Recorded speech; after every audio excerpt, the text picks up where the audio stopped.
আপনি কি কখনো পার্বতীপুর রেলওয়ে জংশনের সেই ভাইরাল মুড়িমাখা ট্রাই করেছেন? পার্বতীপুর স্টেশনে এই ভাইরাল মুড়িমাখাওয়ালা মামাকে দেখা যায়, যিনি স্টেশনের ট্রেন থামার আগেই এক বালতি মুড়িমাখা বানিয়ে রেডি হয়ে থাকেন।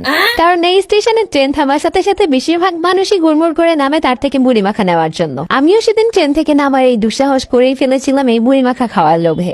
পার্বতীপুর রেলওয়ে জংশনে কম বেশি সব ট্রেনই প্রায় কিছুক্ষণের জন্য থামে। সাথে কোনো ফ্রেন্ড থাকলে তারা ট্রেন থেকে নেমে এই মুড়িমাখা নিয়ে আসে। আমি আগেও অনেকবার এই মুড়িমাখা ট্রাই করেছি, সেই জন্য আমি জানি যে এটার কত বেশি টেস্টি। ট্রেন থেকে নামতেই দেখি মামার একবার কি মুড়িমাখা বানানো হয়ে গিয়েছে, আর দেখতে দেখতেই তার আশেপাশে এত ভিড় বেড়ে গেল যে আমি পাশে দাঁড়িয়ে থেকেও সিরিয়াল পাচ্ছিলাম না মুড়িমাখা নেওয়া। আরো দেখলাম অনেক পেঁয়াজ, মরিচ, শসা সবকিছু কেটে রাখা আছে। এগুলো মামার ঠোঙায় মুড়িমাখা দেওয়ার পরে তার উপরে ছড়িয়ে দেন। ট্রেন থামার সাথে সাথে তার ব্যস্ত মুহূর্ত শুরু হয়ে যায়। তিনি এক মুহূর্তের জন্য থেমে থাকতে পারেন না। আরো দেখছিলাম মানুষ 20 টাকা, 30 টাকা, 40 টাকা, 50 টাকা পর্যন্ত মুড়িমাখা নিচ্ছিলেন তার থেকে।